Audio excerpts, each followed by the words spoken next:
آج ہم دیکھتے ہیں ہمارا موضوع کیا ہے۔ آج ہمارا موضوع ہے قربانی کے حوالے سے۔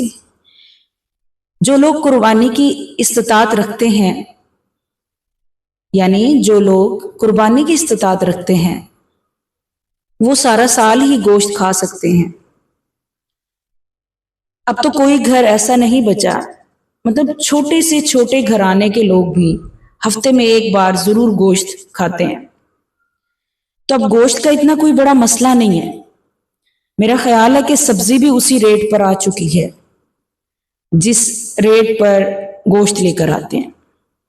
باقی جو ہمارا طریقہ ہے تحفہ دینے کا اور لینے کا، یہ رواج میں شامل ہوتا ہے کہ فلاں کے گھر سے ایک پلیٹ آئی ہے تو ہم نے بھی ایک پلیٹ بھیجنی ہے، یا ہم کہتے ہیں کہ تھوڑا سا زیادہ، ان سے تھوڑا سا زیادہ کر کے بھیج دو۔ تو یہ کیا ہو گیا؟ لین دین ہو گیا۔ قربانی ہم نے اللہ کی رضا کے لیے کی ہے، بیکوز اس کے کہ دیکھیں جس گھر میں قربانی کی گئی ہے، جس گھر سے ہمارے پاس گوشت آ گیا ہے، بالکل آپ لیں، اور ہم جو ہمارے پاس آیا ہے ہم ایکسیپٹ کرنا چاہیے، لینا چاہیے۔ لیکن جب ہمارے اپنے گھر میں قربانی ہے اور ہم پھر مزید اکٹھا کرنے کے لالچ میں یا حرص میں پڑ گئے ہیں، تو یہ ٹھیک نہیں ہے۔ یہ پھر غریبوں کا حق مارنے والی بات ہو جاتی ہے۔ وہ کیسے؟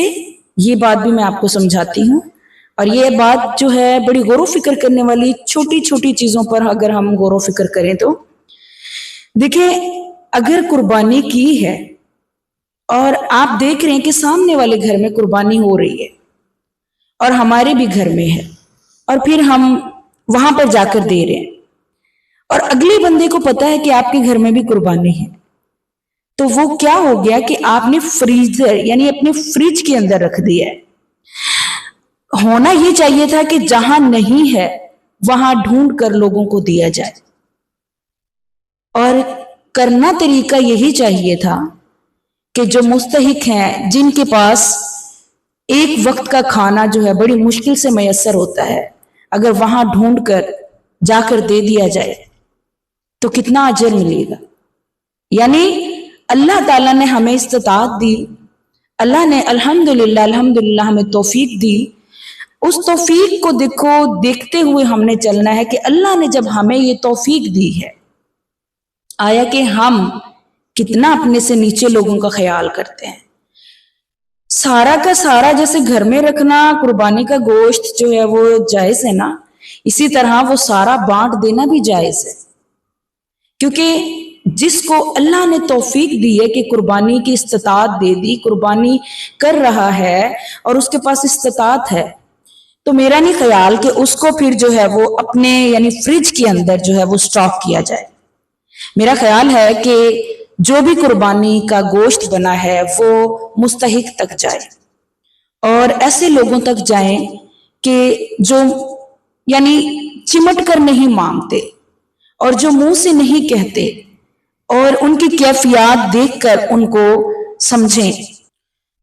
اچھا، ہم ساری چیزیں ایک سائڈ پہ رکھتے ہوئے ایک اہم چیز کو نوٹ کرتے ہیں کہ 3 حصے ہوتے ہیں نا، ان 3 حصوں میں جو ہمارا یعنی ہمارے حق میں یعنی ہماری ذات کے لیے جو حصہ آتا ہے، جو ہمارا ہوتا ہے، آج اس حصے پہ ہم بات کرتے ہیں کہ آیا کہ ہم گھر میں گوشت بنا سکتے ہیں۔ الحمدللہ اللہ نے توفیق دی ہے، اور ہم ہفتے میں 2 بار 3 بار بھی بنا کے کھا سکتے ہیں۔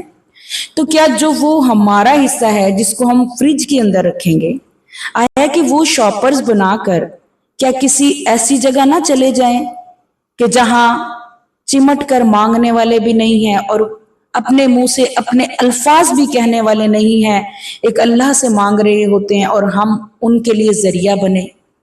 کیوں نہ ہم اس طرف نکلیں جو ہماری ذات کے لیے حصہ بنا ہے، کیوں نہ اس حصے کو ہم ایسے تقسیم کریں؟ میرا خیال ہے ہمیں کرنا چاہیے۔ اور جو یتیم غریب بچے ہیں، اگر وہ کھائیں گے تو ہمارے لیے دعا نکلے گی نا۔ ہو سکتا ہے ان کی دعا جو ہے وہ اتنے ہائی لیول کے اوپر ہمیں لے جائے، جو آنے والا زندگی کا سال ہے اس میں اللہ تعالیٰ اس سے زیادہ توفیق دے دے اور اس سے بھی زیادہ بڑی توفیق مل جائے تو اس سے بڑھ کر خوشی کیا ہوگی؟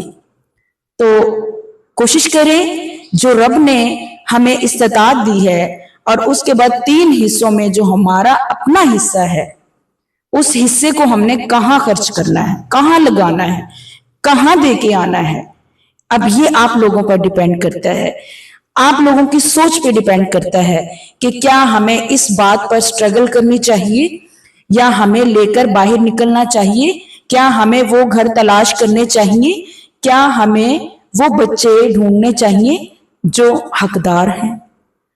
امید ہے آپ کو میری یہ بات ضرور سمجھ میں آئے گی اور غور و فکر کریں گے۔